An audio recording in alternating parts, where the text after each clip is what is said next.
Assalamualaikum warahmatullahi wabarakatuh. Perkenalkan, nama saya Claudia Anjani dengan NIM 2010-11-011 dari Prodi Pendidikan Biologi Universitas Muhammadiyah Jember. Di sini saya akan mempresentasikan terkait tugas UTS mata kuliah ekologi, yaitu analisis artikel ekosistem terumbu karang Kepulauan Raja Ampat, Papua Barat.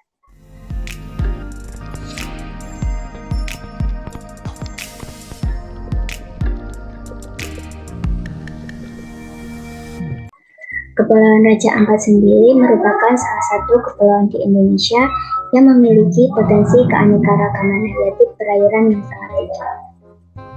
Terumbu karang sendiri merupakan suatu ekosistem di laut dangkal tropis, di mana unsur penyusunnya berupa karang batu dengan berbagai biota lainnya yang hidup berasosiasi di dalamnya. Lalu, bagaimanakah komponen-komponen ekosistem terumbu karang? Adapun faktor biotik pada ekosistem terumbu karang sendiri di Kepulauan Raja Ampat terbentang di paparan dangkal di hampir semua pulau-pulau. Pada beberapa bagian terdapat gosang atau sandbank yang juga memiliki terumbu karang di sekelilingnya. Tipe terumbu karang di Kepulauan Raja Ampat umumnya berupa karang tepi dengan kemiringan yang cukup curam. Selain itu, ada juga tipe terumbu cincin dan terumbu penghalang. Kepulauan Raja Ampat sendiri memiliki terumbu karang yang indah dan sangat kaya akan berbagai jenis ikan dan moluska. Pada ekosistem terumbu karang juga terdapat komponen produsen utama, yaitu berupa algae dari kelas Dinopiceae yang disebut Zoosalidae yang hidup bersimbiosis dengan binatang karang. Di samping beberapa jenis algae yang hidup berasosiasi dengan terumbu karang, ada banyak komponen biotik yang menempati ekosistem terumbu karang, terutama adalah hewan karang itu sendiri yang sangat banyak dan jumlah jenisnya. Selain itu, banyak jenis hewan yang berasosiasi dengan ekosistem terumbu karang ini, antara lain yaitu ikan-ikan karang, moluska, spongi, dan berbagai jenis echinodermata dari berbagai jenis alga. Adapun bentuk pertumbuhan karang yang banyak ditemukan di Raja Ampat yaitu karang masif, karang penggerak, dan karang dengan bentuk pertumbuhan lembaran. Sangat sedikit bahkan tidak ditemukan karang bercabang karena memiliki lereng terumbu karang yang curam serta kondisi gelombang dan arus yang lebih kuat dibandingkan dengan pulau lainnya. Lalu bagaimanakah faktor abiotik pada ekosistem terumbu karang? Yang pertama adalah suhu. Suhu di Kepulauan Raja Ampat, suhu airnya mempunyai toleransi terhadap pertumbuhan karang batu serta kehidupan dan pertumbuhan biota. Suhu air lapisan permukaan berkisar 27,03 sampai 29,02 derajat Celcius dengan nilai rata-rata 27,78 kurang lebih 0,58 derajat Celcius.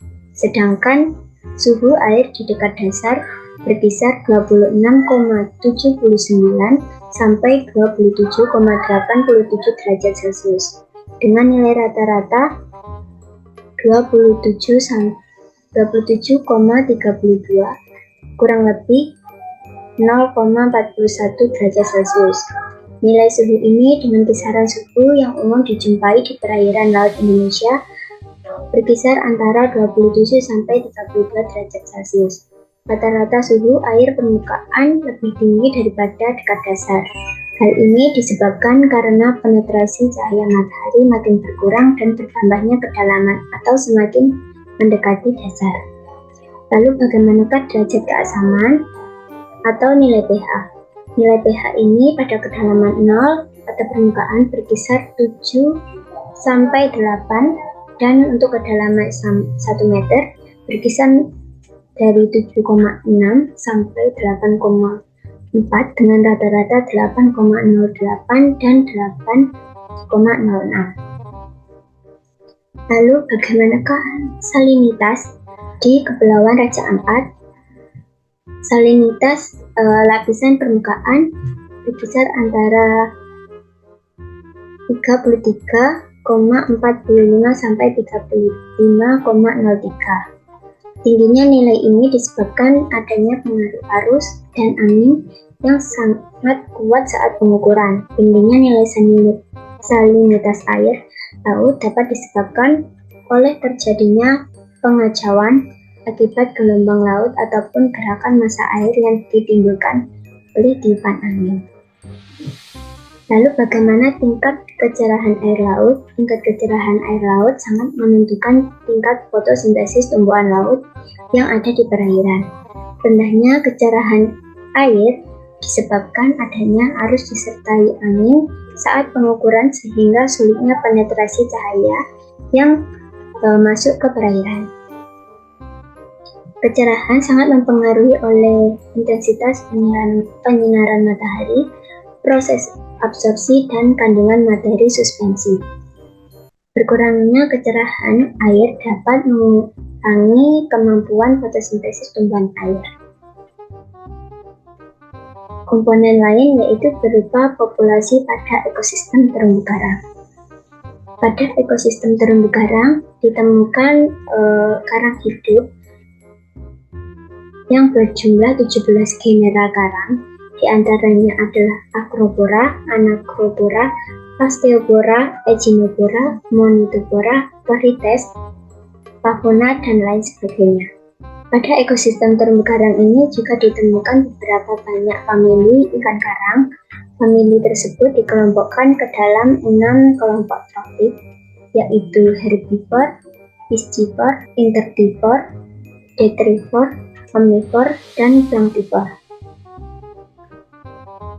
Pada ekosistem terumbu karang Raja Ampat terdapat analisis presentase populasi karang, di antaranya yaitu genus Acropora yang lebih dominan dengan presentase 31,47%, diikuti dengan Porites 27,27%,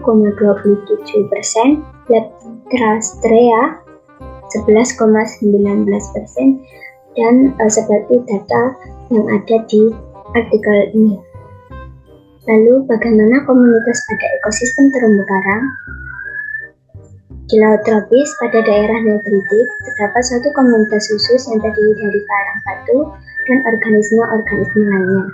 Komunitas ini disebut terumbu karang. Daerah komunitas ini merupakan daerah yang dapat ditembus cahaya matahari sehingga berfotosintesis langsung. Komunitas karang ini terdiri dari berbagai spesies karang yang membentuk struktur fisik terumbu karang. Karang adalah pembentuk dasar ekosistem terumbu karang yang menyediakan tempat tinggal, makanan, perlindungan bagi organisme lainnya. Lalu komunitas karang keras terdiri dari berbagai spesies karang atau karang yang membentuk struktur fisik terumbu karang. Karang batu adalah komponen utama dalam ekosistem terumbu karang Kepulauan Raja Ampat. Ekosistem terumbu karang Raja Ampat memiliki komunitas karang yang ditemukan di antaranya adalah Acropora, Anacropora, Porites, Favona, dan lain sebagainya. Dengan genus yang dominan adalah genus Porites. Raja Ampat dikenal dengan keanekaragaman ikan karangnya.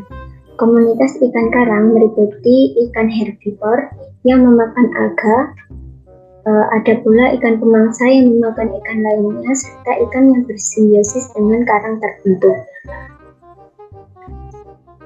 Ikan herbivor dari famili Scaridae hidup secara berkelompok selama hidupnya, yaitu contohnya spesies Carus spp bergerak mencari makan secara berkelompok dalam jumlah yang besar.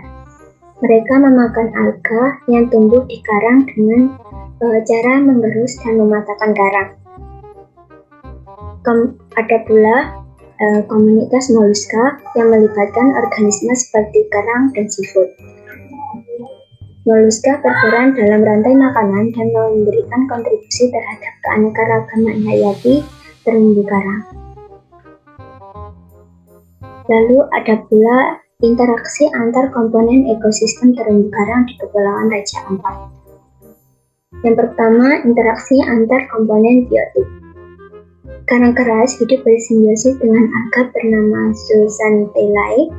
Karang jenis ini hidup di perairan dangkal di mana sinar bisa menembus dengan baik karena Zooxanthellae memperoleh energi dari fotosintesis. Karang keras membentuk struktur terumbu dan memiliki tubuh yang keras seperti batu. Ada pula yaitu interaksi kompetisi. Terjadi ketika dua atau lebih organisme bersaing untuk sumber daya yang terbatas, seperti makanan atau tempat berlindung. Misalnya, beberapa jenis ikan karang yang bisa bersaing untuk mendapatkan makanan yang sama untuk tempat bersembunyi di antara karang. Ikan herbivore dari famili Scaridae hidup secara berkelompok selama hidupnya. Contoh kompetensi yaitu spesies Scarus spp bergerak mencari makan secara berkelompok dalam jumlah yang besar. Mereka memakan alga yang tumbuh di karang dengan cara menggerus dan mematahkan karang. Yang kedua adalah interaksi antar komponen abiotik. Interaksi antara komponen abiotik dalam ekosistem terumbu karang di Raja Ampat sangat penting dan memainkan peran utama dalam menjaga keseimbangan ekosistem. Tingginya nilai ini disebabkan adanya pengaruh arus dan angin yang sangat kuat saat pengukuran. Ada pula yaitu tingginya nilai salinitas air laut dapat disebabkan oleh terjadinya pengacauan akibat gelombang laut maupun gerakan massa air yang ditimbulkan oleh tiupan angin. Sedangkan untuk suhu air yang optimal penting untuk kelangsungan hidup karang dan organisme lainnya.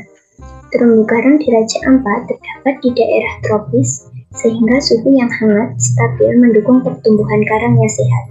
Sedangkan cahaya matahari sangat penting bagi proses fotosintesis yang dilakukan oleh alga simbiotik yang hidup di dalam jaringan karang. Cahaya yang cukup memungkinkan alga ini untuk menghasilkan makanan bagi karang. Cahaya berlebihan atau terlalu redup kadang dapat mengalami pemutihan atau bleaching yang berdampak negatif pada ekosistem. Ada pula interaksi antara populasi. Interaksi antara populasi yaitu interaksi mangsa dan predator atau yang biasa disebut dengan predasi. Misalnya interaksi ini terjadi antara populasi organisme yang berperan sebagai mangsa dan predator. Misalnya, ikan herbivore memakan alga yang tumbuh di karang, sedangkan ikan pemangsa, piscivore, dan invertivore yang memangsa ikan kecil atau invertebrata lainnya. Interaksi ini membantu mengontrol populasi memangsa dan menjaga keseimbangan ekosistem. Kompetensi yaitu interaksi kedua yang terjadi ketika dua atau lebih populasi bersaing untuk sumber daya yang terbatas seperti ruang hidup, makanan, dan cahaya matahari. Di ekosistem terumbu karang Raja Ampat, misalnya, berbagai spesies karang dan alga bersaing untuk mendapatkan cahaya dan nutrisi. Kompetisi ini dapat mendorong evolusi dan keberagaman spesies. Selanjutnya adalah interaksi antar komunitas. Interaksi makanan terjadi antara produsen alga dengan konsumen ikan herbivore.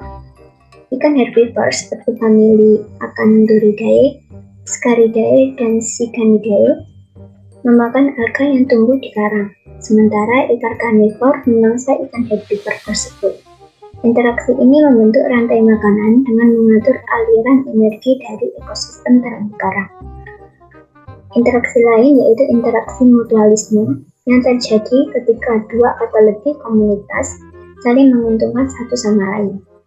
Contohnya, karang dan alga yang menjalin hubungan mutualistik di mana karang menyediakan tempat tinggal dan nutrisi bagi alga, sedangkan alga memberikan makanan hasil fotosintesis kepada karang.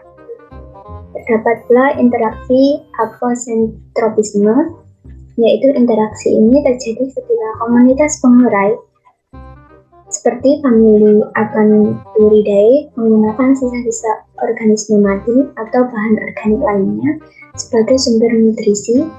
Mereka membantu dan menguraikan bahan organik yang mempercepat siklus nutrisi dalam ekosistem terumbu karang. Selanjutnya adalah faktor biotik sebagai produsen, konsumen, dan dekomposer. Berikut adalah klasifikasi faktor biotik. Dalam ekosistem terumbu karang, di Kepulauan Raja Ampat, faktor biotik dapat diklasifikasikan menjadi beberapa kelompok berdasarkan tingkat trofik dan peran ekologisnya. Yang pertama yaitu produsen. Produsen dalam ekosistem terumbu karang Raja Ampat adalah organisme yang mampu melakukan fotosintesis dan menghasilkan makanan sendiri. Contoh produsen di ekosistem terumbu karang ini yaitu meliputi karang keras. Karang ini membentuk dasar fisik ekosistem terumbu karang dan memiliki alga zooxanthellae yang melakukan fotosintesis.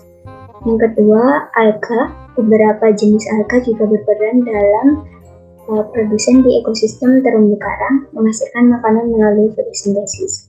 Selanjutnya adalah konsumen tingkat 1 atau herbivora. Konsumen tingkat 1 ini dalam ekosistem terumbu karang Raja Ampat adalah organisme yang memakan produsen. Mereka mendapatkan energi dari mengonsumsi tumbuhan dan alga. Contoh konsumen tingkat 1 yaitu ikan herbivor dari famili Scaridae, Cyganidae, dan Acanthuridae. Ada pula yaitu hewan planktivor yang terdiri dari famili Acanthuridae dan Scombroidae, yaitu organisme yang dapat memakan plankton. Selanjutnya adalah konsumen tingkat 2 atau karnivor. Konsumen tingkat 2 ini organisme yang memakan konsumen 1 dan menjadi pemangsa di rantai makanan. Adapun contoh konsumen tingkat 2 di ekosistem terumbu karang ini yaitu ikan predator seperti invertebrate, yaitu organisme yang memakan hewan-hewan kecil yang tidak memiliki tulang belakang atau invertebrata. Contoh dari ikan invertebrate yaitu famili Basididae, Lambridae, dan Caramidae. Selanjutnya adalah konsumen 3 atau karnivora tingkat tinggi. Konsumen 3 adalah organisme pemangsa pada tingkat trofik yang lebih tinggi dalam rantai makanan. Mereka memangsa konsumen 2 dan organisme lain dalam komunitas. Contoh konsumen tingkat 3 yaitu ikan piscivore atau ikan yang memakan ikan lain sebagai makanan utama mereka. Mereka bergantung pada populasi ikan lain untuk memenuhi kebutuhan nutrisi mereka. Contoh dari hewan piscivore yaitu terdiri dari famili Caramidae, Haemulidae, Tetrinidae, dan lain sebagainya. Selanjutnya adalah dekomposer. Dekomposer ini merupakan organisme yang menguraikan bahan organik mati menjadi bahan sederhana dan mengembalikan ke siklus rantai. Contoh dekomposer yaitu detritivore atau organisme yang memakan bahan organik mati seperti daun yang terjatuh, alga yang rusak, sisa hewan mati, atau material organik yang terkumpul di dasar perairan. Contoh detritivore adalah terdiri dari famili Acanthuridae. Selanjutnya yaitu susunan rantai makanan dan jaring-jaring makanan pada ekosistem terumbu karang. Rantai makanan yaitu terdiri dari alga zooxanthellae. Alga ini nantinya akan dimakan oleh ikan herbivor atau contohnya yaitu ikan pembersih. Kemudian ikan pembersih ini nanti akan dimakan oleh ikan invertebrate, contohnya adalah ikan buntal. Kemudian ikan buntal akan dimakan oleh ikan piscivore dari famili Lucanidae, yaitu berupa ikan kakap. Lalu ikan kakap nantinya yang akan mati akan diuraikan oleh dekomposer. Sedangkan untuk jaring-jaring makanan yaitu diawali dengan zooxanthellae, dia berupa alga. Alga ini akan dimakan oleh ikan pembersih. Kemudian ikan pembersih ini akan dimakan oleh ikan buntal. Zooxanthellae juga akan dimakan oleh ikan penjaga. Ikan penjaga, ikan pembersih, dan ikan buntal akan dimakan atau dikonsumsi oleh ikan kakap sebagai konsumen tingkat 3. Jadi di sini ikan pembersih ini merupakan konsumen tingkat 1, kemudian ikan buntal ini merupakan konsumen tingkat 2, dan ikan penjaga ini merupakan konsumen tingkat 1 sama seperti ikan pembersih. Kemudian jika ikan-ikan ini mati, nantinya akan diuraikan oleh dekomposer laut. Dimana nanti jika ikan kakap, ikan pembersih, ikan buntal maupun ikan penjaga, jika mereka mati, mereka akan diuraikan dengan dekomposer. Artikel ini diambil dari beberapa jurnal ilmiah dari tahun 2013 hingga 2023. Sekian presentasi dari saya, kurang lebihnya saya mohon maaf. Wassalamualaikum warahmatullahi wabarakatuh.